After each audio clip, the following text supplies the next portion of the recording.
Austin-Weston, the Center for Cosmetic Surgery, is proud to present the New You Now podcast, today featuring Dr. Rob Sigal. And now, here's your host, Rebecca Bennett, and Dr. Sigal. We often hear from the ones who get plastic surgery, but we very rarely hear from the plastic surgeons themselves. Here at Austin-Weston, we've launched the New You Now podcast, so our trusted and experienced doctors can answer all the questions you might have been a little bit too nervous to ask. Today, I'm sitting down with Dr. Robert Sigal, who is a board-certified plastic surgeon. Let's chat. Let's chit-chat, Dr. Sigal. I'll chit, you chat. How's that? All right, so you've got about 30 years in the business, and I know that you have said in the past that you love working in the operating room, but your favorite part is the after part, seeing how happy your patients are after they're all finished. What would you say is your happiest moment, your biggest smiling face that you've had in your career? The biggest smiley face in my career. Wow. You know what? That's a tough one. I'm gonna go with the most recent in my mind. Let's do it. Which is a friend of mine that I operated on a couple of weeks ago. I've known this woman a long time, and I was really nervous about it because there's one thing to operate, and then there's another thing to operate on, a friend or family member. That's just a different level of stress. And have you ever done that before? I did a facelift on my wife. Oh my gosh. Yeah, that was, I thought it was going to not be that big a deal. As I'm thinking back on it, I thought, I've done so many of these, just do another facelift, but I remember getting into it, and the way a surgeon's mind thinks, you're going, should I pull this? Yeah, a little bit harder. Yeah, I think so. All right, that's enough. Stitch there. Is that stitch tight enough? Is that not going to work? And you're constantly going, this loop is playing in your head. Right. And I found myself being aware of that thought process in the middle of her surgery, and I didn't think that never really kind of happened to me before. And it almost felt like I was on a tightrope, and I had looked down, and as soon as you look down, it just gets really weird. Yeah. And it turned out great. But I remember finding that more stressful than I would have thought. And this was sort of in that camp. Yeah. Right. And so I didn't look down, but I just was anticipating it, you know? And surgery went really well. And in fact, we can even talk about it a little bit, because in many ways it exemplifies the changing way my thought process has moved over the course of a career, right? Because cosmetic surgery is iterative. In other words, you do something, you see how it works over a period of time on a series of patients, and then you make a change for a subset of those patients. Like, it didn't work on that one. Her skin was a little too loose. Maybe I need to shift instead of to a pull. I maybe need to go to a resurfacing technique. Or that looked a little too tight. Maybe on this patient, I need more volume to sort of plump it up and expand the skin envelope that way as opposed to tightening things. And it becomes very iterative. And then what you end up doing is you bring sort of different techniques that you've learned to bear on different patients. In other words, like you can't bring a laser to a dark-skinned person, and you really can't bring it to the neck or the chest, because you're going to cause problems far more than you're going to help. So that's always... do no harm is always sort of where I came from surgically. I mean, I was boarded in general surgery for a long time. I've been doing this for 27 years, but there was 9 years of training before that. So, I mean, I've been a surgeon more than half my life, which is mind-boggling. Because I'm only 17. You're looking great. Yeah, right? That's why you're in the plastic surgery field. I bathe in Botox. Yeah, and I know morning. that the pandemic and quarantine and the rise of being on Zoom sort of led to another iteration in your career, because you put together the Zoom lift. Can you tell me about that? And I know... Well, that was an iteration again of sort of my wife's facelift, which was back in the time of FaceTime, when that had first come out, and people got on their phones and they didn't want to have a scar under here. And I kind of had been figuring a way to do a nice neck lift, lower face lift, gel neck kind of lift from around the ear and not make that cut. Whereas, many times you'll bring the platysma together here in the middle, or if you have to go underneath the platysma to work on the tissues to really get a nice And what is the sharp platysma? That's this muscle right here. Okay. See that thing? Yeah. Yeah, that's that muscle. There's fat above it and there's fat below it. In most cases, you don't really need to make this cut. You can just work on the fat above it from behind and pull it back and get a really nice lift. But what you've got to do when you do that is you've got to sort of weaken the muscle a little bit so it won't fight your stitch. And that iteration, that change, that subtle modification of an established technique became very, very useful. And now that Zoom has become like a thing and probably isn't going away to a large degree, this becomes, again, an important part of my armamentarium of way of addressing a neck. There's only so many things you can do with creams and Botox and potions. At some point, you got to operate on it. You got to lift it up. And so that's what that is. And this woman, my most recent joy, is now 2 weeks out from the surgery that I did 2 Fridays ago. And that was a big part of her rejuvenation of the face. Right? She didn't want to have that cut, and so we didn't do it. And it came out really, really very nicely. But, that's not how you rejuvenate a face. That's not the only part of it, right? You got to get to the eyes. And when in this era of mask wearing, the eye band becomes very important. And I think that almost in this woman was I'm just really delighted. That was the joy of this, is seeing her and like having your breath taken away for a minute, thinking, oh my God, I nailed it. Wow. And this might be one of the best ones I've ever seen. I want to point out a couple of things that are really kind of cool about this surgery, right? Last November, not this most, like 2020, in the height of the COVID kind of paranoia, we canceled the National Plastic Surgery meeting and we went virtual. And I was to be hosting a panel on mouth rejuvenation, okay? And we got virtual with it. And on the panel was a very famous surgeon from Belgium. And I'm wondering, why is and he's known for facelifts, and like, why is he on my mouth panel? And so I dug into him a little bit, and we had a conversation, and he was going to talk about nano fat grafting, is what he calls it, or the small cells, nano meaning small, cells out of the fat that are not actually fat cells, they're stem cells, cells that can become anything. And he had a very cool way of processing these cells out of your own fat. They're your own stem cells. And you can inject them with really tiny needles because they're so small. Right? Fat you have to inject with a little bit bigger needles because those tend to be a little clumpier. So now I've added that to my armamentarium, and I find it really, really useful for doing fine work, like outlining a border of a lip, right? Or maybe laying it just under the skin of the lower eyelids, and that will regenerate the skin over time. So I added that to my armamentarium, and I've done that on this patient. Okay?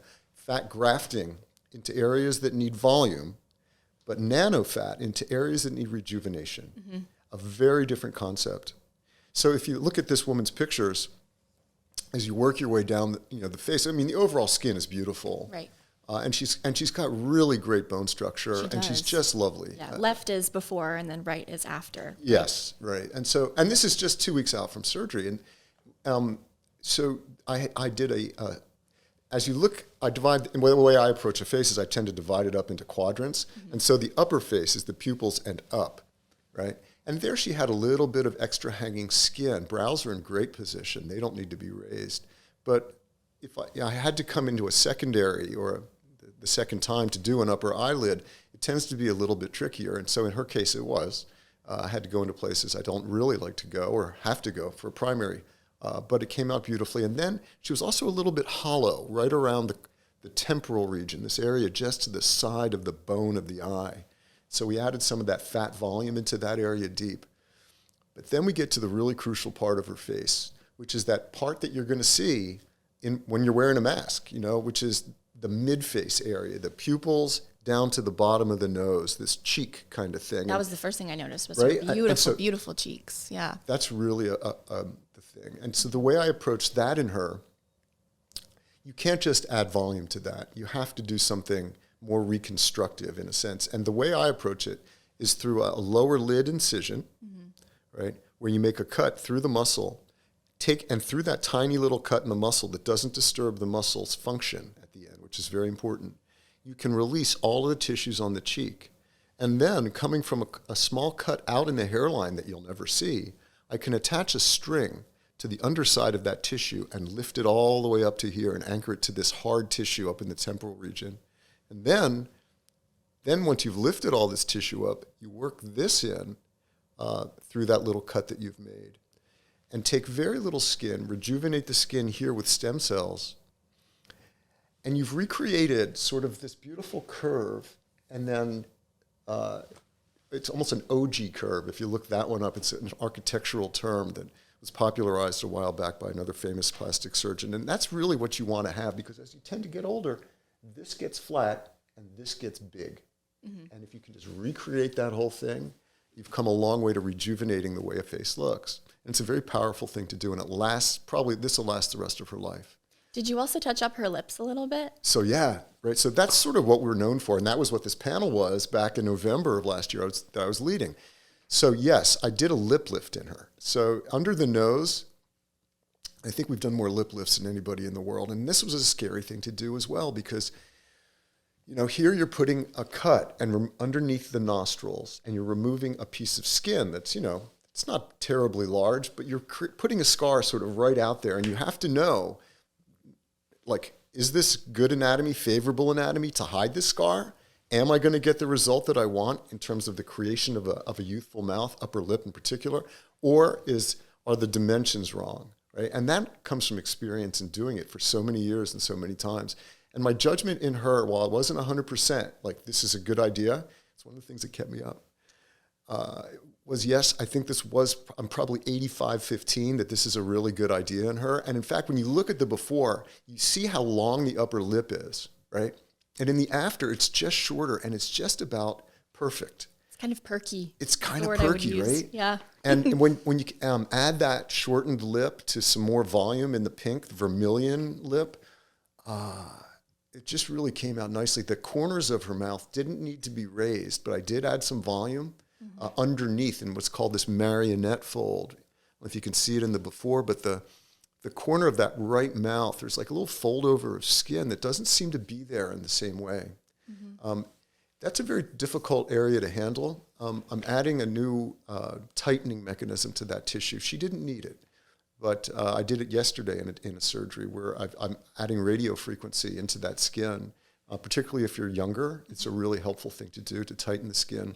But she also, then you can see that jowl and the neck, and that's where we did that zoom lift from around the ears. And finally, I did another kind of a crazy thing that isn't done very often, but we do it here. All of us do this.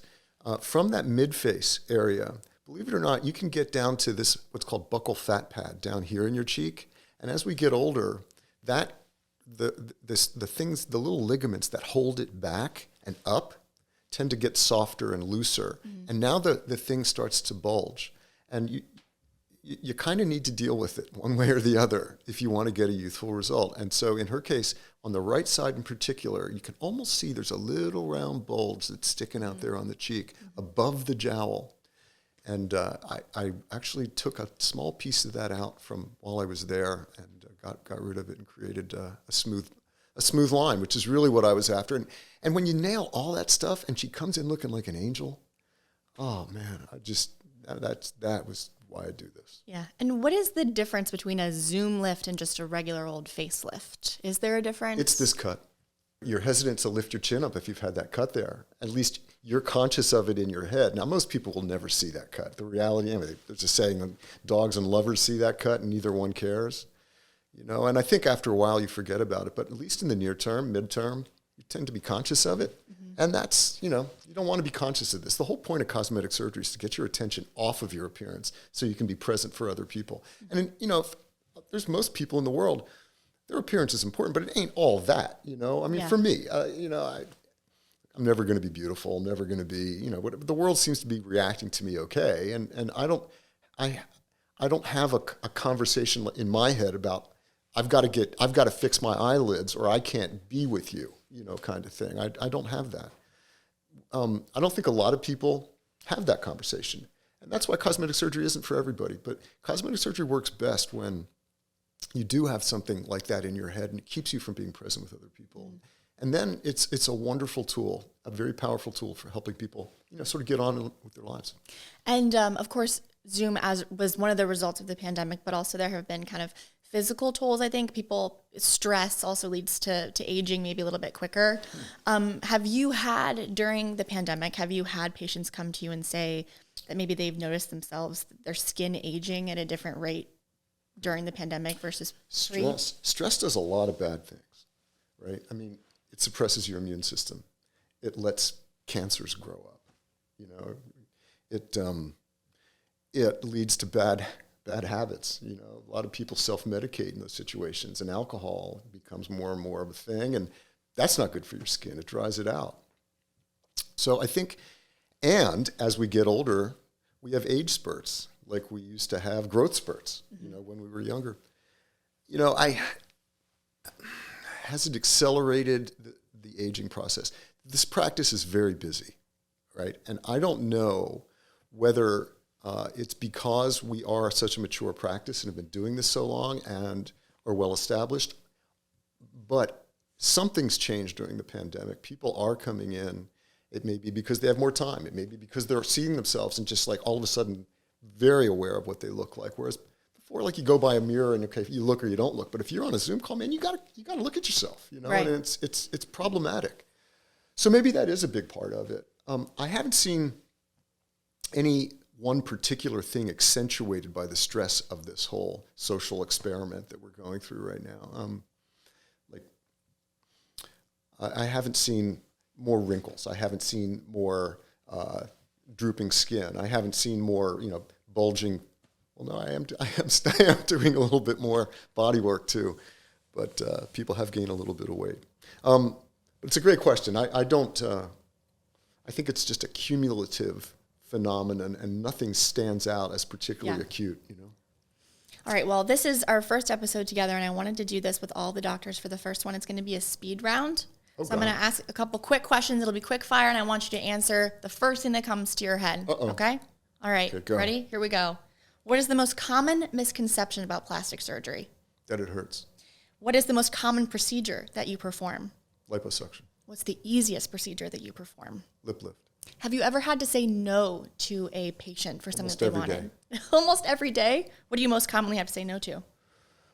Yesterday was the one that popped to my mind, was a young woman, 16 years old, who thought that she needed liposuction of her neck. Have you ever had plastic surgery? Fillers and Botox. Nice. All right. And then the hardest question, or the easiest. Who's your favorite doctor at Austin-Weston? Me. It's not. I love them all. I think I've been very blessed to have these guys as partners and learned so much from them, and we share all our ideas. It would have been a far, far less interesting, fun career to be on my own, and I wouldn't be anywhere near as good a surgeon. Well, it's very clear you hate your job. Hate it. Thank you for taking the time out today to do this. I appreciate it. Oh, thank you for talking with me. Hey guys, thanks for tuning in to this episode of Austin-Weston's New You Now podcast. If you liked what you saw or heard on today's episode, please like and subscribe to our channel. And if you have any questions about any of the topics we've covered today or in past episodes, send us an email at hello@austin-weston.com or just leave us a comment below. See you next time. For more information, visit austin-weston.com or call our offices for a consultation, 703-893-6168.